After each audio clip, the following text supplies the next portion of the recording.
Buenas tardes. Me encuentro aquí en la librería de la Universidad de Unisabaneta y estoy aquí para hablarles de un libro que me leí recientemente que se llama El Código Da Vinci de Dan Brown. Pero primero que todo, ¿quién es Dan Brown? Vamos a darle una pequeña introducción o a contarle su biografía. Bueno, Dan Brown creó esta increíble novela en el año 2003, cuando varios años después, o sea, en el 2009 y 2016, sacaría sus secuelas, que son Ángeles y Demonios e Inferno, que son otras dos novelas que siguen la historia de nuestro personaje principal, que se llama Robert Langdon. Bueno, el escritor del Código Da Vinci, Dan Brown, nació el 22 de junio de 1964 en Exeter, New Hampshire. Creció en Phillips Exeter Academy, donde su padre enseñaba matemáticas mientras que su madre era organista de iglesia. Estudió en Hampshire College, donde se graduó en inglés y español en 1986. Pero en fin, vamos a centrarnos en esta novela, El Código Da Vinci, que a mí me pareció un thriller bastante enigmático y que te mantiene siempre con el suspenso y las ganas de saber qué pasará a continuación. Bueno, para decírselos en pocas palabras o sin hablarles tanto del libro, básicamente esto trata del asesinato de Jacques Signou, un importante profesor, simbólogo e incluso religioso, que una vez que se encontró asesinado en el Museo del Louvre en París. Después de varios sucesos se encontró que el profesor y simbólogo Robert Langdon tenía relación con este profesor. Entonces la policía local de París pensó que Robert Langdon tenía que ver con este asesinato, pero no fue el caso, debido a que en ese momento Langdon se encontraba en el hotel descansando después de dar una pequeña conferencia a la gente que lo seguía en París, debido a que ese era un profesor bastante importante en Harvard. Pero Jacques Signou era alguien bastante misterioso, debido a que al momento de morir con su sangre dejó un mensaje escrito en el suelo, una pequeña postdata, la cual llamaba a su nieta Sophie Neuville, la cual en el futuro va a ser muy importante en la historia. Bueno, debido a que Langdon y Sophie son el equilibrio entre la razón y emoción, ciencia y fe. Ambos simbolizan la búsqueda del conocimiento y la verdad, tanto histórica como espiritual. Sin ellos la trama no podrá avanzar, ya que cada uno aporta parte clave para resolver el misterio central del libro, que es encontrar el Santo Grial. Pero en fin, vamos a lo principal, ¿no? De cuál es el objetivo de nuestros personajes principales. Hay varios grupos ocultos o cultos en este libro, los cuales se dedicaron toda su vida, toda su existencia, desde hace muchos años atrás, a descubrir la ubicación del Santo Grial. Y era el caso de Jacques Signou, que pertenecía o era líder de un grupo bastante grande que se dedicaba a esto. Pero le dejó una pista a su sobrina Sophie Neuville para que lo encontrara. Y también Jacques Signou ya llamó a Robert Langdon porque ese era un simbólogo y Sophie Signou era criptóloga, que los dos hacían una pareja interesante, así que serían clave para encontrar ese Santo Grial. Pero yo la verdad me quedé bastante asombrado con este libro, porque aparte de que es bastante largo, toca temas sensibles y la verdad interesantes.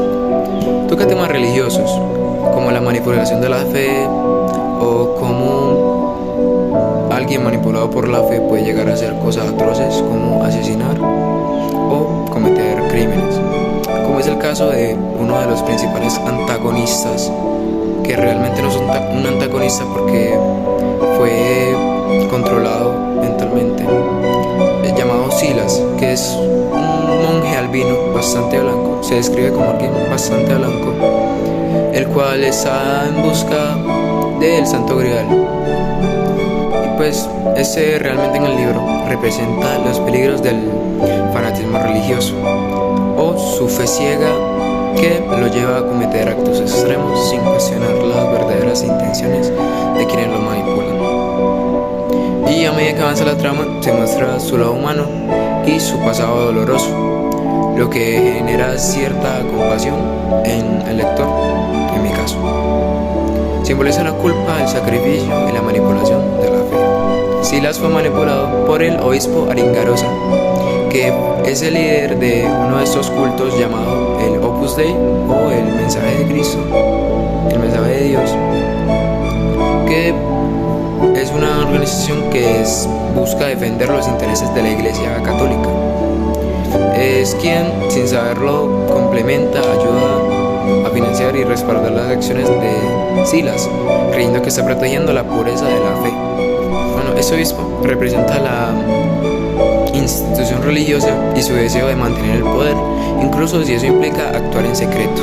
Pero en realidad no están en busca de la copa en sí, sino en busca de un símbolo de la verdad, del poder femenino y del legado oculto del cristianismo.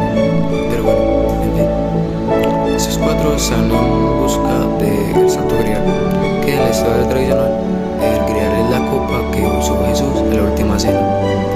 Pero la edición del libro de Dan Brown, el Santo Grial, no es un objeto, sino una persona o una línea de descendencia. O sea, María Magdalena, quien según la novela, o sea, el libro, habría sido esposa de Jesús y madre de su hija. Por eso la búsqueda del Grial es también una búsqueda de la verdad histórica y espiritual que la Iglesia había intentado ocultar.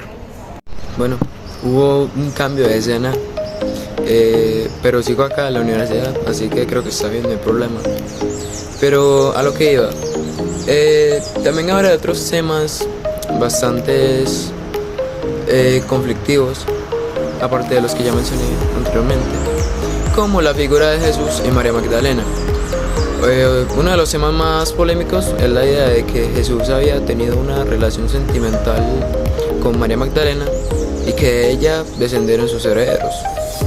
Este tema toca creencias centrales del cristianismo y ha sido considerado ofensivo o blasfémico por algunos sectores religiosos, que la verdad creo que sí es algo bastante ofensivo para lo que sería el cristianismo, porque pues la idea de que Jesús haya tenido una hija con María Magdalena, o sea, relaciones sexuales, no, la verdad es que no la veo tan posible y no se me hace muy llamativa. Pero en fin, continuando, también habla del papel de la mujer en la religión,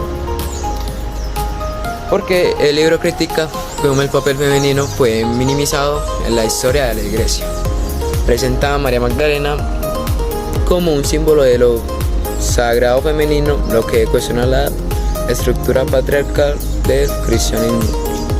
Y otros grupos religiosos ocultos son el Opus Dei o el Priorato de Sion, que ese sí es uno de los que estaba Jack New.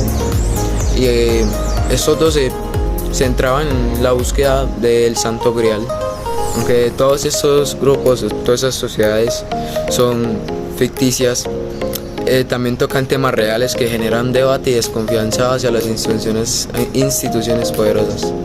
Aunque también cuestiona el arte cristiana que se encuentra en los museos del Louvre, como la Última Cena y no me acuerdo qué otro. Pero bueno, en conclusión, el Código Da Vinci es un libro bastante bueno. Yo le daría un 8 de 10, la verdad.